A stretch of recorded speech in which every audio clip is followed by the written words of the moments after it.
ईशोपनिषद के 5वें मंत्र का प्रकरण चल रहा है। कल इस मंत्र के एक अंश के ऊपर आपके सामने विचार रखे। ईश्वर तदेजति तन्नैजति। ईश्वर गति करता है और ईश्वर गति नहीं करता है। किनकी दृष्टि में गति करता है, किनकी दृष्टि में गति नहीं करता है। अज्ञानियों की दृष्टि में ईश्वर गति करता है और ज्ञानियों की दृष्टि में गति नहीं करता। ईश्वर सबको चलाता है, तद एजति और तत् न एजति, लेकिन वो स्वयं नहीं चलता, स्वयं स्थिर बना रहता है। आगे इस एजति और न एजति शब्द को ही पाणिनि के धातुपाठ के आधार पर कुछ और विस्तार दिया था कि एजरी धातु कंपन अर्थ में है, एजरी कंपने, और कंप धातु कपि चलने, चलन अर्थ में है। और चल धातु के फिर अनेक अर्थ धातुपाठ में बताए गए। एक है चल कंपने, कपि चलने चल कंपने, चलने का अर्थ फिर वही कंपन दे दिया गया। दूसरा अर्थ दिया गया चल श्लेषण क्रीडनयो, चल विलसने। चल का मतलब है क्रीड़ा करना और खेल करना। इस दृष्टि से जब हम परमात्मा को देखेंगे तो खेलने के भी दो अर्थ करके विचार करें तो एक खेलने का अर्थ है कि ईश्वर बड़ी सहजता से इस सृष्टि को बना रहा है बिना परिश्रम के। तो ज्ञानियों की दृष्टि में तो ईश्वर खेल रहा है, तद एजति, बड़ी सहजता से सृष्टि को बना रहा है। लेकिन अज्ञानियों की दृष्टि में ईश्वर न एजति, खेल नहीं कर रहा। उसको पता नहीं कितना श्रम, कितनी मेहनत, कितनी बड़ी सृष्टि को लोक लोकांतरों को बनाने में लग रही होगी, ऐसा वो समझ सकता है।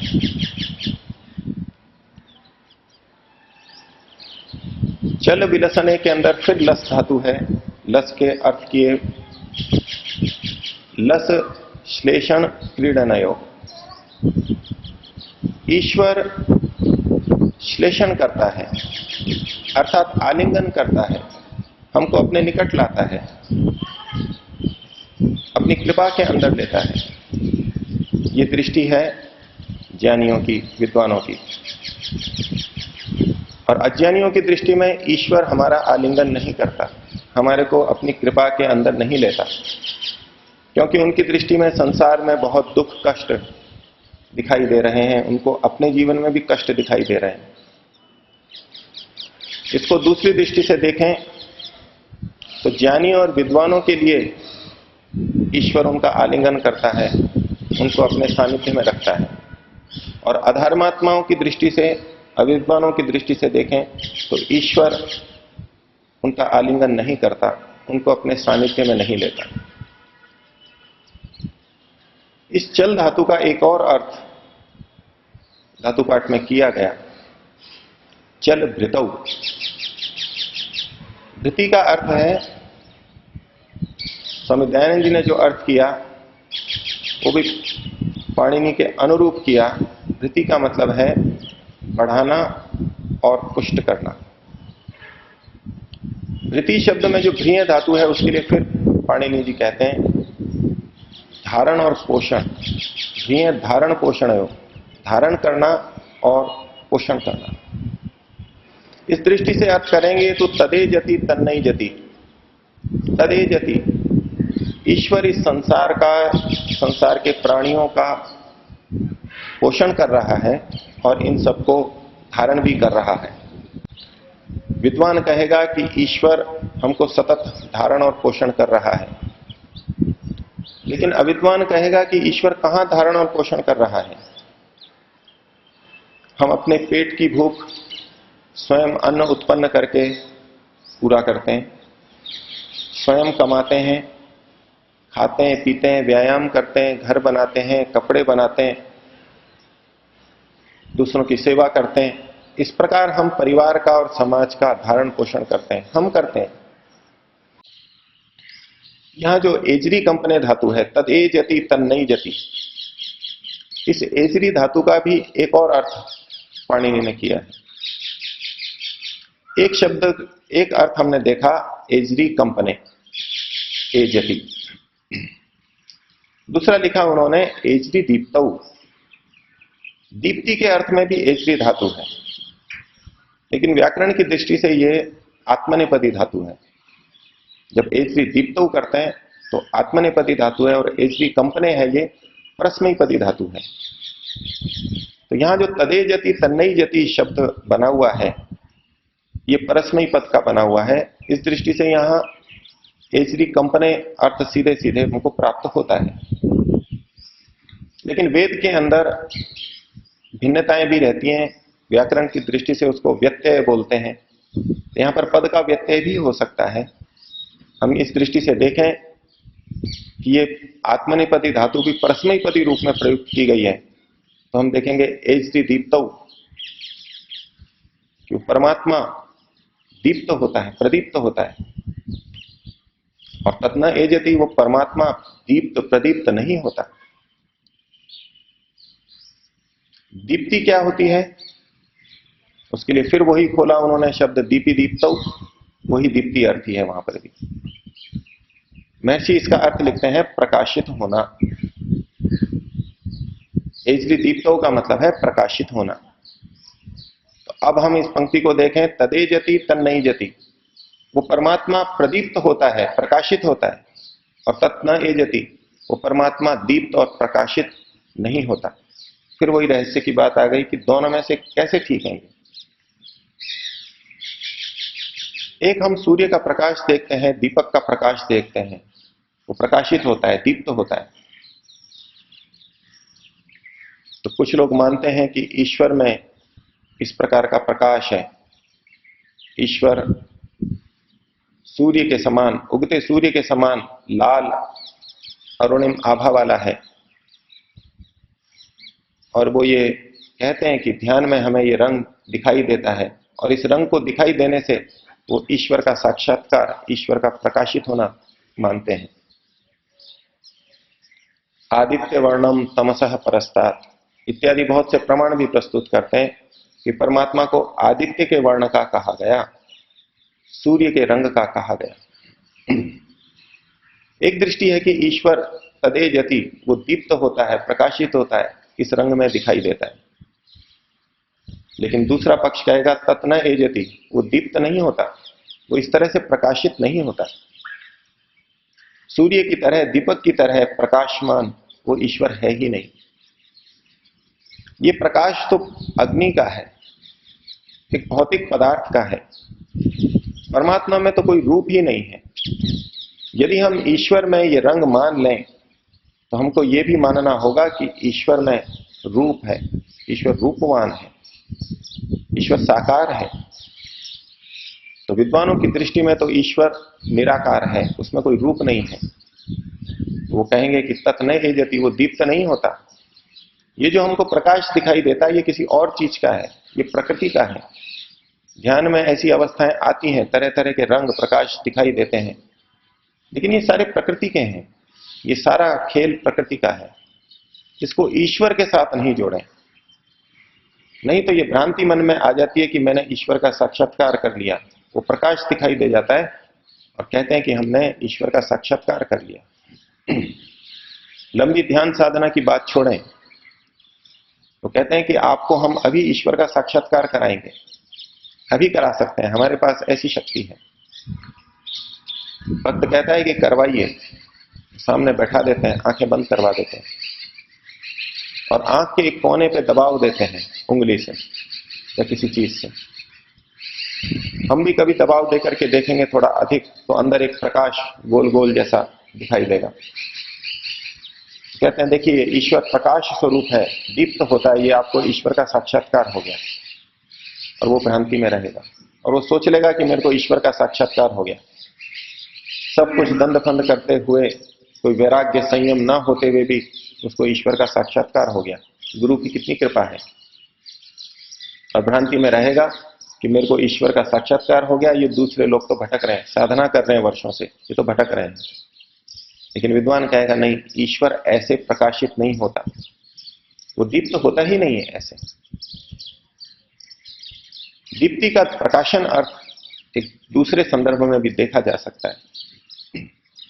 प्रकाशित होने का मतलब है प्रकट होना। जैसे कि पुस्तक प्रकाशित हुई, वो कोई दिए की तरह नहीं जलती, सूर्य की तरह प्रकाशित नहीं होती। और प्रकाशित का अर्थ है प्रकट होती है, प्रस्तुत होती है, उस रूप में लोगों के सामने आती है, प्रकट होना। प्रकाशित होने का मतलब है प्रकट होना। तो तदेजति तन्नईजति, वो ईश्वर प्रकट होता है। और दूसरा कहता है तत् न एजति, वो प्रकट नहीं होता। अनेक साधक धार्मिक व्यक्ति कहते हैं कि ईश्वर ने मेरे को सपने में प्रकट होकर के दर्शन दिए, मेरे घर पे आए, मेरे सामने प्रकट हुए। तो उनकी दृष्टि में है कि ईश्वर तदेजति, ईश्वर प्रकट होता है, ऐसे आकर के दर्शन दे देता है। ये अज्ञानियों की दृष्टि हो गई। और विद्वानों की दृष्टि हुई कि वो इस तरह से प्रकट नहीं होता। स्वप्न में किसी मनुष्य का शरीर धारण करके रूपवान व्यक्ति बन करके आता हो, ऐसा वो नहीं होता। प्रकाशित होने का प्रकट अर्थ ही लें तो नास्तिक कहेगा, अधार्मिक व्यक्ति कहेगा कि ईश्वर तो कहीं दिखाई नहीं देता। ईश्वर कहां प्रकट है? प्रकट होता तो हमको दिखाई देता। प्रकट तो ये प्रकृति है, प्रकृति से बने पदार्थ है, मनुष्य है, प्राणी है, ये सब प्रकट है। लेकिन ईश्वर तो प्रकट नहीं है, कहीं दिखता ही नहीं है, कहीं आभास ही नहीं होता उसका। ईश्वर यदि आनंद स्वरूप है तो हमको आनंद मिल जाता, जैसे अग्नि के पास जाने से हमको ताप मिलता है, ऐसे ईश्वर की सन्निधि में भी हमको ईश्वर के पास होने से, ईश्वर क्योंकि अंदर बाहर है तो उसका आनंद भी हमको मिलना चाहिए था, हमको तो नहीं मिल रहा। ईश्वर प्रकाशित ही नहीं है, अर्थात ईश्वर नहीं है। लेकिन विद्वान धार्मिक योगी कहेगा नहीं, ईश्वर तो हर जगह प्रकाशित है। इस संसार की किसी भी क्रिया को देखिए जो किसी प्राणी के द्वारा नहीं की गई हो, वहां सर्वत्र तत्काल पीछे या और कुछ परंपराओं में पीछे एक के बाद एक देखते जाएं तो परंपरा से ईश्वर का ही कर्तृत्व, ईश्वर की ही उपस्थिति दिखाई देगी। पहले बहुत दिनों यहां चर्चा चली ईश्वर के विषय में, तब ईश्वर नाम की पुस्तक का उल्लेख आपके सामने आया था, जिसमें संसार के प्रसिद्ध वैज्ञानिकों ने ईश्वर की सत्ता को स्वीकार किया। वो संसार को जब देखते हैं, प्रकृति को, पौधों को देखते हैं, ब्रह्मांड को देखते हैं, भूगर्भ को देखते हैं, समुद्र को देखते हैं, शरीर को देखते हैं, तो उनको वो सारी की सारी स्थितियां ईश्वर की ओर संकेत करती हुई दिखाई देती हैं कि यहां कोई बुद्धिमान, अत्यंत शक्तिशाली सत्ता है जो कि ये सब व्यवस्था कर रही है, कोई व्यवस्थापक है। तो तदेजति, वो परमात्मा प्रकाशित होता है विद्वानों की दृष्टि में, उनको हर जगह परमात्मा की अनुभूति होगी। और तत् न एजति, अविद्वानों की दृष्टि से वो कहीं प्रकाशित नहीं होता।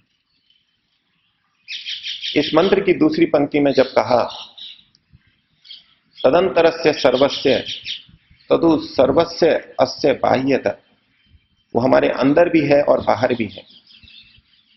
इस ज्ञान का उद्देश्य फल महर्षि ने बताया कि ईश्वर को ऐसा जान करके उससे हम भय खाएं और अधर्म से बचें, धर्म की ओर ही बढ़ें। हम सब ये जानते हैं, लेकिन जितना हम मनुष्य से डरते हैं, अपने आसपास वालों से अपनी इज्जत के लिए डरते हैं, उतना ईश्वर से हम नहीं डरते। एकांत में हम गलत कार्य कर ही लेते हैं, इधर उधर देख करके हम उन कार्यों को कर लेते हैं जो औरों के सामने हम नहीं कर सकते। अर्थात हम ईश्वर को अंदर बाहर सैद्धांतिक रूप से स्वीकार करते हुए भी पाप से नहीं बच पा रहे, उसका भय हमको नहीं हो पा रहा। घर में यदि माता या पिता बच्चे को कहें कि अगर तुम नहीं पढ़ोगे तो तुम्हारे को यह दंड मिलेगा, वाणी से कहें, बच्चे को थोड़ा डर आएगा, लेकिन दंड उसको कुछ मिले नहीं। फिर कहे तुमको दंड मिलेगा, अगली बार उसको उतना भय नहीं लगेगा। तीसरी बार, चौथी बार, 10 बार, 50 बार माता पिता हमेशा कहते रहते हैं तुम्हारा ये बंद हो जाएगा, तुमको ये दंड दे देंगे। उनको पता है ये कुछ करते नहीं है, तो धीरे धीरे दंड का भय समाप्त हो जाता है। अब कहते रहो कितना भी, भय लगेगा ही नहीं।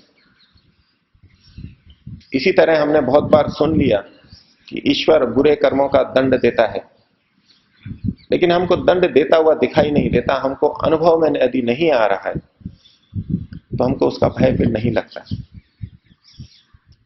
एक कबूतर भी यदि कहीं बैठा हो, हमको उसे उड़ाना हो, कौवे को उड़ाना हो, तो पहली बार यदि हम दूर से हाथ का इशारा करेंगे, कपड़े से किसी से झपट्टा देंगे, वो चौंकेगा और उड़ जाएगा।